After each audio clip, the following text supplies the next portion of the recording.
तेलंगाना विधानसभा चुनाव संपन्न हो चुका है दोस्तों। अब एग्जिट पोल का दौरा चालू है, लेकिन मजलिस इत्तेहादुल मुस्लिमीन ने एग्जिट पोल के अनुसार जो 7 सीटें थी एआईएमआईएम की, वो 7 के 7 सीटें जीतती हुई नजर आ रही है। हाँ, चुनाव के दरमियान कुछ सीटों पर थोड़ा सा गहमा-गहमी कार्यकर्ताओं के बीच में देखने को मिली है।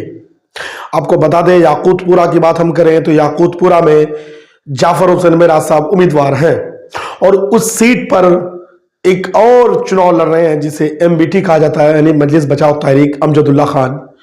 उस बेचारे को हजम नहीं हो पा रहा है, वो बेचारा अनाप शनाप बकना शुरू कर दिया है।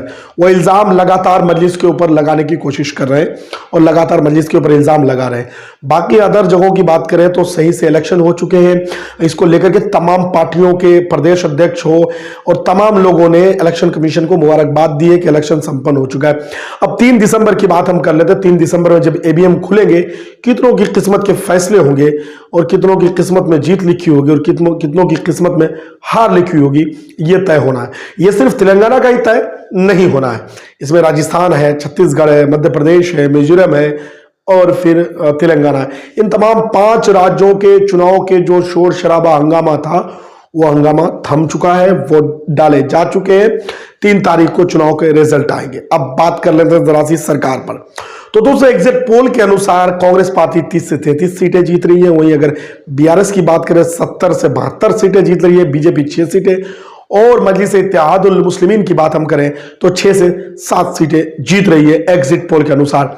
लेकिन कुछ लोगों का मानना है कि बीआरएस जो है 50 से 60 सीटें जीत रही है। कुछ लोगों का मानना है 38 से 40 कांग्रेस जीत रही है। अगर यह समीकरण आ जाता है और बीआरएस को कुछ सीटों की जरूरत पड़ जाती है, तो ऐसे में मजलिस इत्तेहादुल मुस्लिमीन डायरेक्ट बीआरएस के साथ सरकार में शामिल हो जाएगी और पूरी तरह से सरकार के साथ शामिल होकर के तेलंगाना की सत्ता पर फिर से के चंद्रशेखर राव को मुख्यमंत्री बना देंगे। यह भी बात तय है और चंद्रशेखर राव तेलंगाना के तीसरी बार मुख्यमंत्री बनेंगे, चाहे वो लार्जेस्ट पार्टी बन करके या फुल फ्लेज अपनी पार्टी से, या फिर उनको 2-4 सीटों की जरूरत पड़े 5-6, तो मजलिस इत्तेहादुल मुस्लिमीन का दरवाजा, दारुस्सलाम का दरवाजा बीआरएस के लिए खुला हुआ है। जिस तरीके से बीआरएस का दरवाजा हमेशा दारुस्सलाम वालों के लिए, मजलिस वालों के लिए खुली रहती है।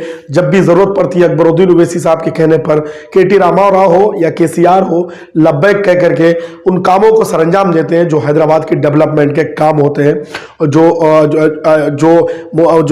अल्पसंख्यकों के उन मुद्दों को जो देश के अलग अलग हिस्से में नहीं हो पाते, उन कामों को भली भांति जो है कि केसीआर यानी बीआरएस की सरकार वहां करती है। अब जो है देखिएगा, खिसियानी बिल्ली खंबा नुचे। यकीन मानिए 3 तारीख के बाद कुछ लोग इस तरीके के इल्जामात लगाएंगे। इस पर मैं वीडियो लेके आऊंगा, फिर बताऊंगा कि 3 तारीख के बाद खंबा नोचने वाले कुछ पार्टी के जुम्मन लोग आएंगे।